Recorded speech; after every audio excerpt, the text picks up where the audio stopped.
Lalu yang ciri pajak yang ketiga, warga negara tidak mendapatkan imbalan langsung. Artinya ketika kita membayar pajak pada saat ini, beberapa tahun kemudian kita akan mendapatkan balasan imbalan langsung.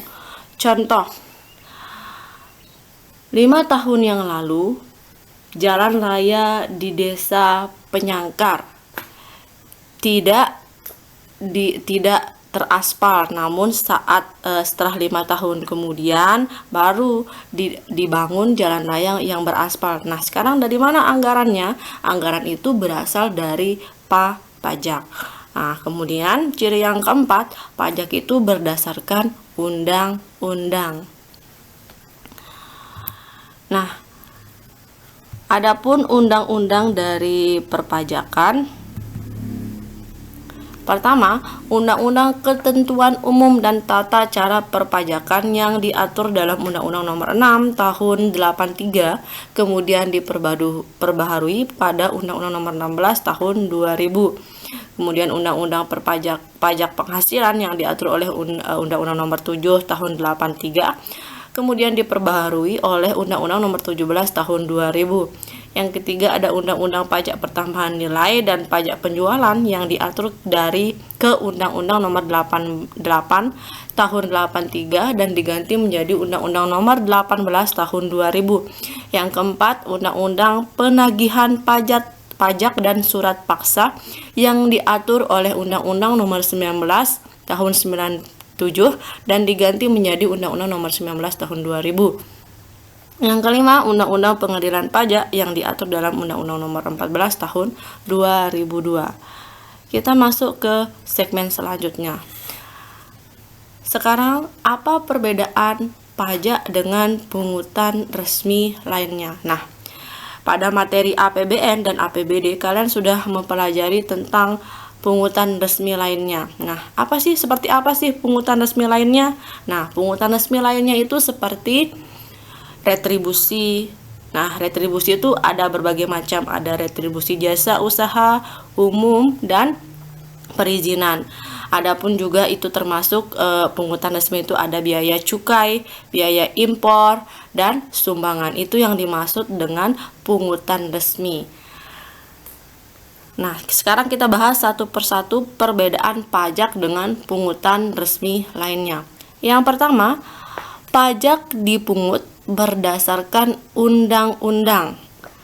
Tadi ada undang-undang pengaturan pajak. Jadi pajak itu sudah diatur oleh undang-undang. Sedangkan kalau pungutan resmi itu berdasarkan peraturan pemerintahan. Misalkan jasa kebersihan, itu yang dimaksud dengan peraturan pemerintahan. Memang tidak diatur dalam undang-undang, tapi setiap pemerintah daerah boleh memiliki wewenang untuk mengatur daerahnya sendiri. Misalnya dalam hal kebersihan, itu biasanya kalau kalian pernah dengar orang tua kalian bayar sampah setiap bulan. Misalnya kalau Bu Guru bayar sampahnya setiap bulan itu 15.000. Itu diberikan sebagai balas jasa kita atas penggunaan fasilitas yang telah diberikan oleh pemerintahan. Lalu yang kedua, yang menjadi objek pungutan pajak adalah semua orang yang memenuhi syarat tertentu.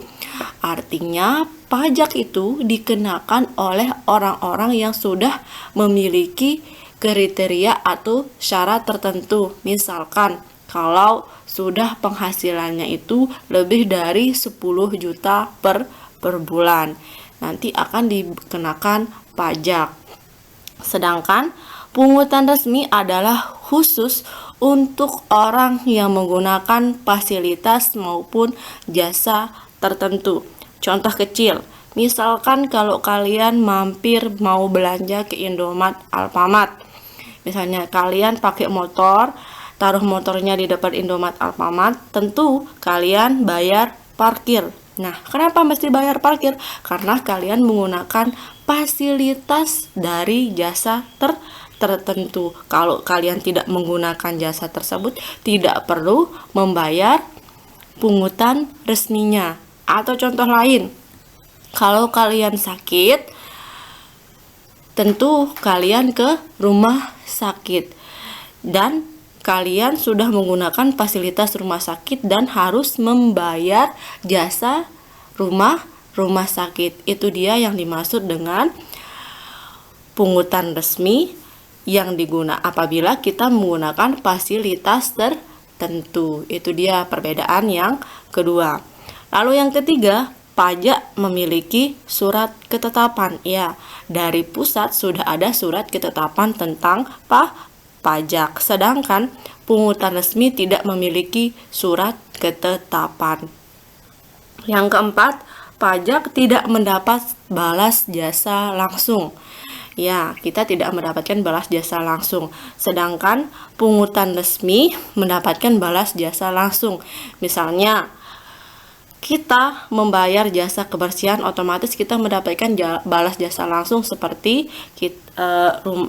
tidak ada sampah di sekitar rumah, atau kita mendapatkan diberikan pemeriksaan oleh dokter apabila kita menggunakan jasa rumah sakit. Nah, lalu perbedaan yang kelima, perhitungan tarif pajak dilakukan oleh wajib pajak. Nah, perhitungan tarif pajak dilakukan oleh wajib pajak itu sendiri. Sedangkan pungutan resmi dihitung oleh pemerintahan, artinya dihitung oleh masing-masing pemerintah daerah. Tentu pungutan resmi tersebut tidak memberatkan masyarakat. Yang keenam, jatuh tempo pembayaran pajak pada tahun fiskal. Biasanya kita bayar pajak itu 1 tahun sekali, sementara pungutan resmi disesuaikan dengan pemakaian. Iya, kalau tidak sakit tidak perlu membayar jasa rumah sakit. Itu dia disesuaikan dengan pemakaian. Lalu yang ketujuh, pungutan pajak sifatnya memaksa. Ingat, memaksa bukan berarti otoriter. Boleh kalian tidak bayar pajak untuk tahun pertama, tapi tahun-tahun berikutnya kalian mesti harus membayar dan akan dikenakan denda. Sedangkan pungutan resmi sifatnya sesuai dengan kebijakan pemerintah, lebih khusus kebijakan masing-masing pemerintah daerah. Itu dia penjelasan pertemuan ke-6 tentang perpajakan. Oke, terima kasih. Semoga apa yang Bu Guru sampaikan kalian mendapatkan ilmu yang barakah. Akhirul kalam, wassalamualaikum warahmatullahi wabarakatuh.